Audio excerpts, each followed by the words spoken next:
ABP 24 news पर वक्त हो गया है फास्ट से भी फास्ट खबरों का।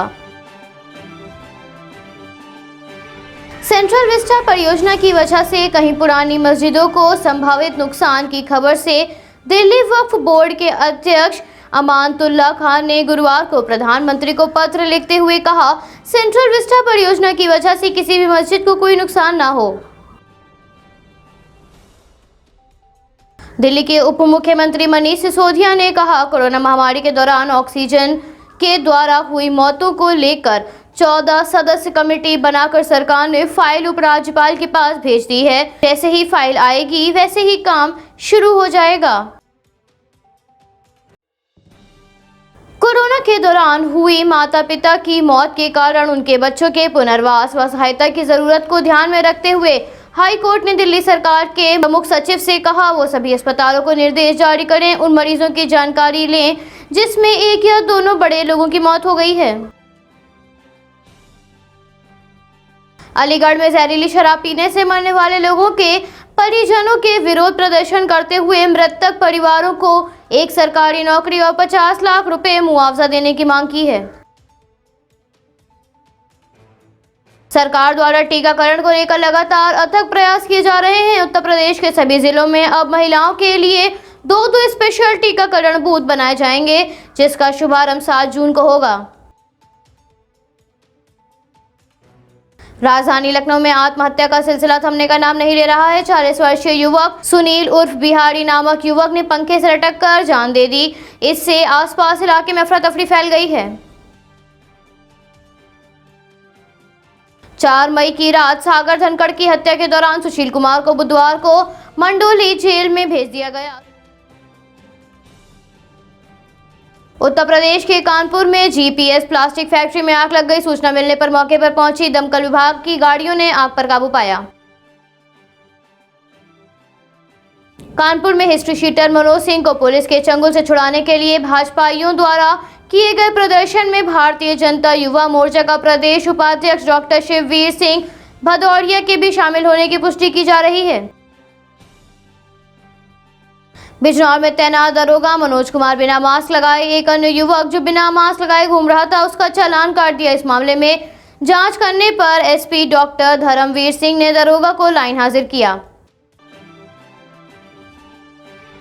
बरेली कैंट से स्कूल की एक शिक्षिका 7वीं के बच्चों को ऑनलाइन क्लास ले रही थी। इस बीच एक छात्र हाथ में पिस्टल लिए बैठा तो ऑनलाइन क्लास में शामिल दूसरे बच्चे चौंक गए। छात्र द्वारा हेलमेट पहनने के कारण उसका चेहरा साफ नहीं दिख रहा था।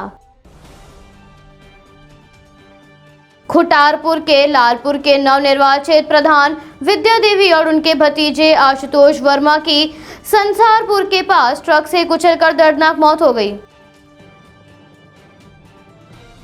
उत्तर प्रदेश के मुरादाबाद में पुलिस ने सेक्स रैकेट के मामले में 2 महिलाओं और 2 पुरुषों को हिरासत में लिया। केंद्रीय पर्यावरण मंत्री प्रकाश जावड़ेकर ने पानी की समस्या पर आवाज उठाते हुए कहा, आजादी के समय प्रति व्यक्ति पानी की उपलब्धता 5000 लीटर थी, जो अब 1100 लीटर हो गई है। मुंबई के ओशिवारा इलाके के आशियाना टावर में शुक्रवार आग लग गई। प्रशासन को आग लगने की सूचना मिलने पर आग बुझाने के लिए दमकल विभाग की गाड़ियां मौके पर पहुंची। शिरोमणि अकाली दल के प्रधान सुखबीर बादल ने स्वास्थ्य मंत्री बलबीर सिद्धू को वैक्सीनेशन को लेकर आरोप लगाते हुए कहा, 400 रुपए के सरकारी रेट पर टीके खरीदार प्राइवेट अस्पतालों को 1060 रुपए में बेच रहे हैं। कोरोना वायरस की दूसरी लहर के मद्देनजर गुजरात सरकार ने बड़ा फैसला लेते हुए 7 जून से निजी और सरकारी कार्यालयों में 100% कर्मचारियों को आने की अनुमति दी है। प्राथमिक एवं माध्यमिक शिक्षा मंत्री सुरेश कुमार ने कर्नाटक में जुलाई से तीसरे सप्ताह में 10वीं की परीक्षा कराने की घोषणा की है।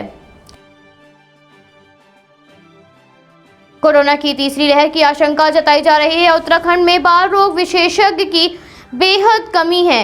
प्रदेश में 3 जिलों में सिर्फ एक बाल रोग विशेषज्ञ है, जिसमें बच्चों की सेहत पर भारी प्रभाव पड़ सकता है। मध्य प्रदेश में ब्लैक फंगस की 12,000 इंजेक्शन की एक खेप इंदौर पहुंची तथा 2 से 3 दिन में 12,000 और इंजेक्शन की खेप मिलने की आशंका जताई जा रही है। देश में चल रहे सीरो सर्वे के अनुसार दूसरी लहर के बाद अब जल्द ही देश में कोरोना महामारी की तीसरी लहर की चपेट में आने की आशंका है। ऐसे में सवाल उठता है कि अब 2 राज्यों में 90,000 बच्चे इसकी चपेट में आ चुके हैं तो पूरे देश में क्या हाल होगा। कश्मीर के राजौरी के गांव में 7वीं में पढ़ने वाला 12 वर्षीय अब्बू अब्बास नामक छात्र ने कोरोना योद्धाओं के लिए इलेक्ट्रॉनिक पेन बनाया। उसका कहना है इसे खासकर डॉक्टरों के लिए बनाया गया है क्योंकि वो हाथों में ग्लव्स पहनते हैं। सीबीआई के नए निदेशक सुबोध कुमार जायसवाल ने सीबीआई के अधिकारियों व स्टाफ को पहनावे को लेकर आदेश देते हुए कहा, सीबीआई अब अधिकारी कार्यालय में ड्यूटी के दौरान निर्धारित ड्रेस कोड के तहत ही कपड़े पहनेंगे। 1980 के बाद आतंकवाद के दौर में पंजाब में कई भाषाओं की जननी संस्कृत भाषा को काफी नुकसान पहुंच रहा है। राज्य में 40 साल में संस्कृत के 83 कॉलेज बंद हो चुके हैं। पाकिस्तान के विदेश मंत्री शाह महमूद कुरैशी ने अफगानिस्तान की शांति के लिए विचार व्यक्त करते हुए कहा, अफगानिस्तान की शांति के लिए चीन और पाकिस्तान से अफगानिस्तान के संबंध बेहतर होने चाहिए। Bureau report AVP 24 news Lucknow.